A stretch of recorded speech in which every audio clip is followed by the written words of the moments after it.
Hey guys, it's Fred. Thanks for joining me. Here's an update on the John Hardwick.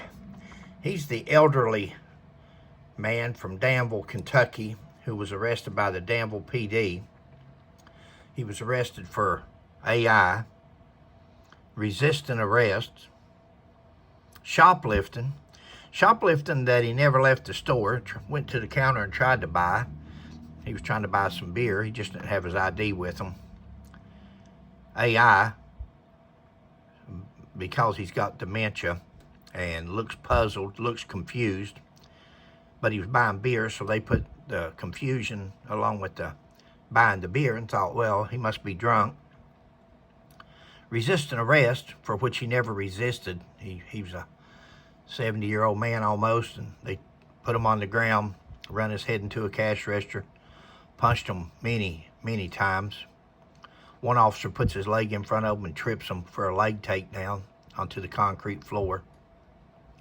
So he didn't resist, didn't shoplift. Even the loss prevention officer at Walmart says there was no shoplifting.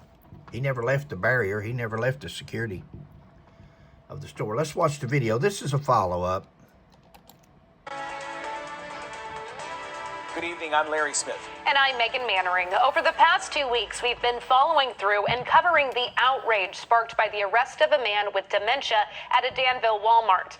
Was he the victim of excessive force by police? Tonight, we're showing you some body cam footage we obtained that was taken at the hospital the night of John Hardwick's October 2024 arrest. His attorney says this footage proves police didn't handle the situation appropriately. Since LEX 18 first brought this story to light, the charges against Hardwick were dismissed with prejudice. However, LEX 18's Evelyn Schultz reports the case is far from resolved. Please get it off. It hurts. It hurts my fingers. So what's your name?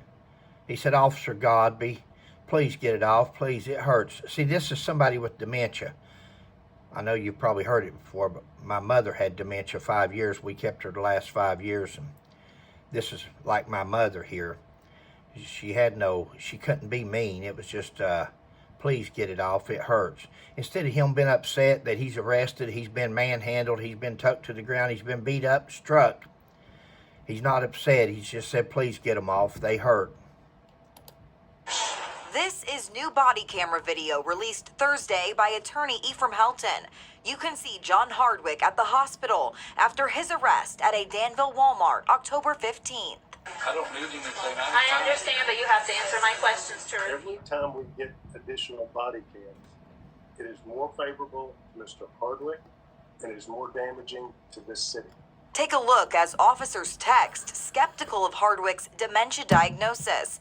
You'll also notice no officers or hospital employees acknowledge Hardwick is intoxicated, as the police report claimed. Helton tells LEX 18 that's because they knew he was not drunk. Alcohol intoxication means that you're manifestly under the influence of alcohol to the extent you're a danger to yourself or you're a danger to others. If that in fact is true, why would a Danville police officer, 3 of them, release somebody and not say, hospital, you need to keep this person for at least 4 hours? You know, the thing is, another question there is, when they arrested Mr. Hardwick, they took him to the Boyle County Jail. From what I can understand, they even inserted him into a chair, a restraint chair. And trying to restrain a dementia patient in any manner always makes things worse than it is. So I can imagine what that video is going to be like. But after they did that, then they tell the officers they can't accept them. They're going to have to take them to the hospital. They took them to the hospital to get a clearance, and then they find out, well, this guy's not intoxicated. This guy's got dementia. So then they released him to his wife. Well, his wife was in Walmart with him. He tried to get him to get his wife. All they had to do was page her to the front. But see, that would have prevented a takedown. That would have prevented all these people getting to see these 3 grown men wrestle there like they're really doing a public service by arresting this 70-year-old man. Well, then in the end, they released him to his wife, which is what they could have done in the beginning had there really been any charges, which they were not. That's why the charges was dismissed. Thank the good Lord for a county attorney that's got some sense that seen that, and a judge, and dismissed the charges. You need to monitor this person. What does this new video mean for your case and for Mr. Hardwick? It strengthens the civil case, which we will be in the process of preparing a complaint next week. Helton says they plan to sue the city and officers involved in Hardwick's arrest. Video of that incident showed him being pulled to the floor by 3 officers, punched 6 times, and then let out in handcuffs. Hardwick's wife is devastated by how her husband was treated, as she told LEX18 last week. They are supposed to be protectors of us, we the people. Helton says What happened to protect and serve, guys? Protect and serve, not harass and beat down. This is not the Gestapo. This is not Nazi Germany.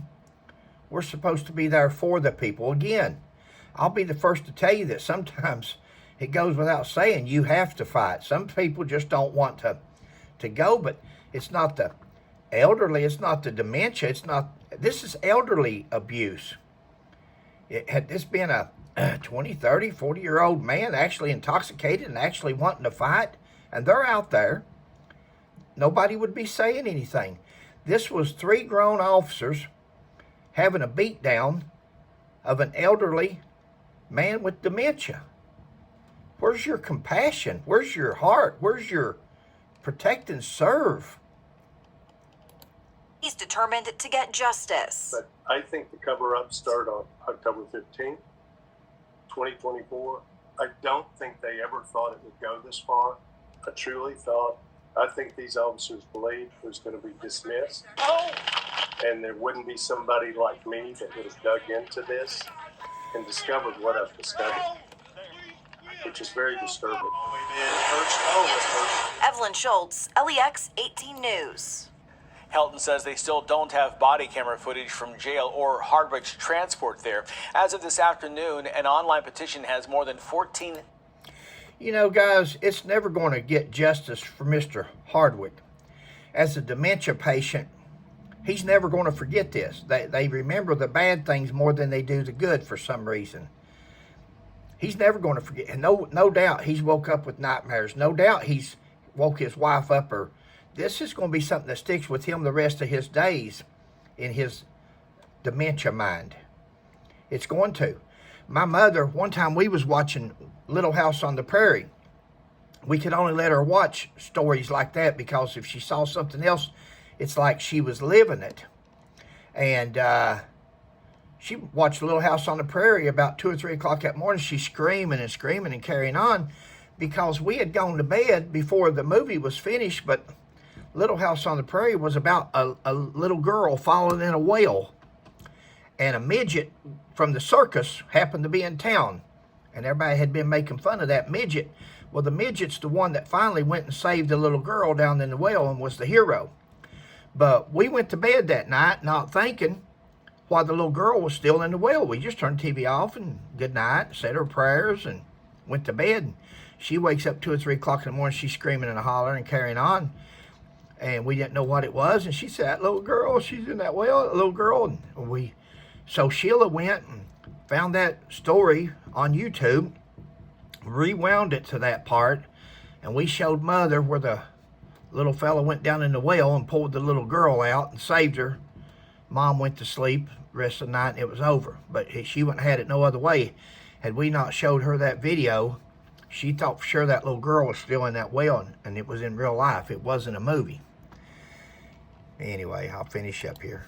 1,000 signatures calling for the dismissal of Officer T.J. Godby. He is the one seen on camera punching Hardwick multiple times at Walmart during that arrest.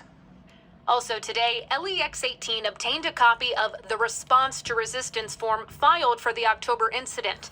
The form confirms officers pulled down and punched Hardwick. It was signed off by Chief Anthony Gray as, quote, appropriate minimal levels of force used to make arrest, end quote.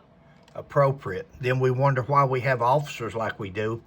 If we have supervisors and administrators, appropriate. I wonder if that was Tony Gray's father, if Tony would put down there appropriate levels of force. I wonder if that was a black man, and I've said this several videos. What if that Mr. Hardwick would have been black and had 3 officers, white officers on top of him doing the same thing?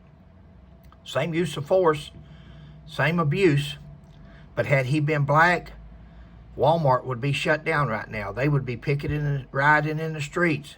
And Tony and the mayor, they would be the first ones to fire not just TJ Godby, but all 3 officers.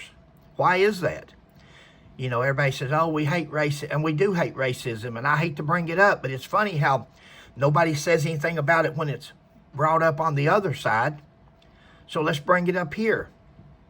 Why is that? Had this been a black man on that floor and that guy beating on him while 2 others held him down, there'd be riots in the street. It's not right, guys. It's not just TJ Godby neither. It's both them officers. It's all 3 of them. The other one done a leg sweep on them and threw them into the concrete floor. The other one said it was shoplifting when it was clearly not. The loss prevention said this is not shoplifting. He didn't leave the barrier. And that officers did not violate department policy. The form says video of the use of force was available, but does not. If those officers didn't violate policy, then you need to change your policies because they just whooped up on an old man. Not listed was ever reviewed by a supervisor. Now, Danville's mayor says an external review and an internal investigation into the case is ongoing. And Chief of Police Anthony Gray says he supports the review. Guys, it's Fred. Thanks.